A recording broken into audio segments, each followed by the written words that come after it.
Am I the asshole for telling my cousin his emotional needs aren't my problem and to get a job? My 22 male cousin, 30 male, and his girlfriend, 32 female, recently had to move out of their place after his girlfriend lost her job. My cousin has been unemployed for quite some time due to his mental health, which has been a sore subject for him. This will be relevant later. His girlfriend has been job searching, but it's a long process and they need somewhere to stay in the meantime, so they've been staying with me and my roommate, 22 male.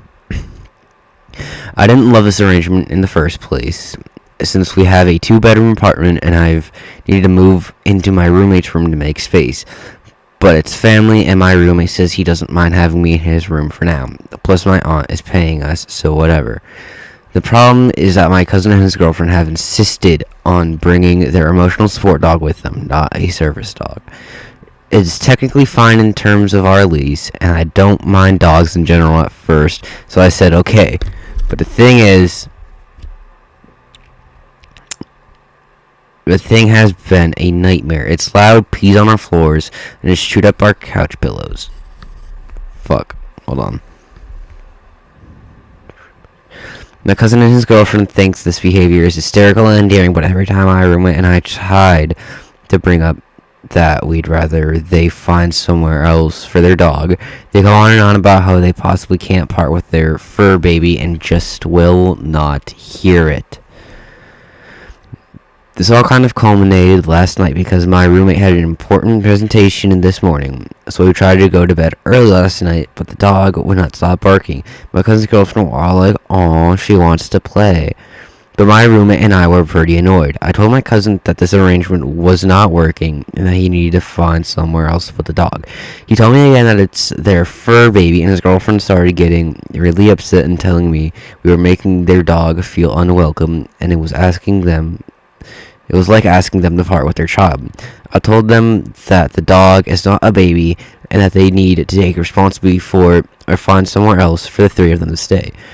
He reminded me that he needs the dog for emotional support and that his girlfriend is trying to find a job, that they have nowhere to go until then. Partially out of anger, I told him that his emotional support needs weren't my problem and that maybe we should try getting a job too. I know he's had a rough time with his mental health and how that impacts employment, so I think those two statements put together cut a little deeper than I intended. And he hasn't been talking to me today, and his girlfriend called me an ableist for what I said. My aunt texted me this morning that my cousin and his girlfriend plan on moving out this weekend with their dog, that I was too harsh on him. I do understand why the comment had that effect on them, and I feel bad for it. But I finally got the dog out of her place after we've been trying the gentler approach. I don't really see what else I could have done. Am I the asshole? Personally, that's just me. I don't think so. You've tried, like the OP here tried to talk to him and his girlfriend, get all this shit sorted out, and make it so that they could have some arrangement. The dog kept peeing on the floors, eating the couch pillows, being a nuisance in general. I get it, it's dogs being dogs, but, keep your dog under control, dude. That's kind of what this stemmed from. It was just them not exactly willing to be compliant with the OP's requests on the dog.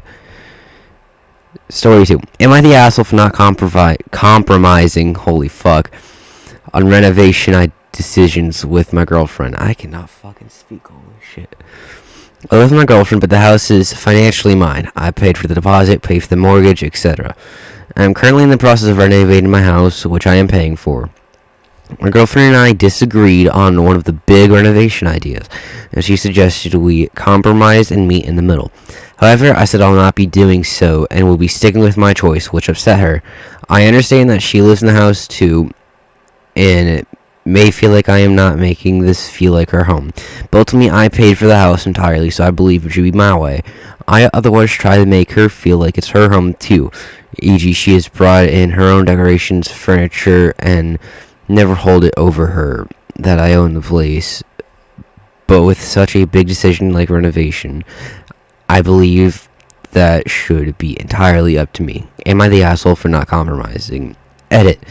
Adding info to answer some of the questions in the comments. I want to break down the divide between the kitchen and the living room to create an open plan living room. She says we should keep the divide and suggested as a compromise we keep the kitchen but make it smaller and add that extra space to the living room. Okay, with that update and with what the girlfriend's suggesting, I feel like that would be a decent compromise, not asking too much, not trying to be like overbearing and forcing this upon you. So kind of yes and no on you being the asshole. It's like, I feel like you should at least try to compromise. And again, I'm not in this situation. This is just me looking on, also fucking reading a Reddit story. So I feel like this was, like, her idea was a good compromise and that you should at least try to compromise, So this one, like, story 3. This one has, like, a public vote for not the asshole. I really didn't mean to cause any harm with this, but in 24 hours, typo, everything's blown up. I, 17 female, had the first day of school yesterday. It's my final year of high school, and I'm pretty involved with the school clubs. So I know a lot of people, even though I'm not popular. I'm not involved in much drama until now. On the way home, I saw some friends I hadn't talked to over the holidays, and while chatting, one of them brought up a girl we're going to call Layla, 16 female. Two of my friends had heard what Layla was telling people. Her sister, Cassidy, 18 female, who graduated last year, is now pregnant. I knew Cassidy, and even though we weren't really close friends, she was always super nice. None of us really believed it, but they had heard it separately and thought it was weird. I thought since Cassidy wasn't at school to defend herself or even hear about it, someone should tell her that the people in Y11 and Y12 were hearing it. So I DM'd her on Instagram telling her what I'd heard, said I didn't believe it, and didn't really expect a response. She messaged me back thanking me and asking a few questions, and I thought I'd done the right thing. Apparently not, because today Layla found me at lunch and yelled at me for messaging her sister. Turns out their mom saw the message, and now they have family drama, and are blaming Cassidy for the rumor being spread, not Layla. Layla said she had no idea the rumor was spreading at all, and she had no part in it. Layla also said I had no right inserting myself in family drama, and there's so many typos, and if I had been one of Cassie's friends to spread the rumor, it would have been fine. But since I thought it was her, I should not have gone to Layla first, not Cassidy. She was yelling so loud for so long, teachers got involved and tried to set up meetings for us and potentially our parents as well, but I said it wasn't necessary. I apologized to Layla for causing family drama, but said I didn't feel bad for telling Cassidy what was being said about her because I thought she deserved to find out as soon as possible. Layla said I wasn't Cassidy's friend and not to see her, talk to her, or message her ever again. Even so, I messaged Cassidy an apology for starting the family drama, which I am genuinely sorry for. She hasn't responded, and I don't expect her to, but even so, I don't think I was the asshole for telling Cassidy there was a pregnancy rumor about her. Edit for clarity, Cassidy is not pregnant, and Layla said she didn't start it or tell anyone. Holy fuck, the amount of errors in that gave me a goddamn brain aneurysm. But for messaging her and, like, all that, specifically, the question, am I the asshole for telling someone about a pregnancy rumor? No. Plain and simple, no. They overreacted after you did. You weren't every right to tell them because, maybe they didn't know, and it turns out they didn't know. So, I agree with the community voting not the asshole in this situation. Story 4. Am I the asshole for not inviting my brother to our family vacation even though he did the same thing? We are a family of 13 people in 3 generations. Our family is very close and we love family reunions. However, my brother often relies on our father to pay for his family's travel expenses, which has become a expectation. My husband and I always pay our own way, and my sister also pays for herself and sometimes her nieces and nephews. My brother and his wife, on the other hand, expect the best accommodations and meals without contributing financially. Contributing, holy fuck. I sound like a gay posh dude.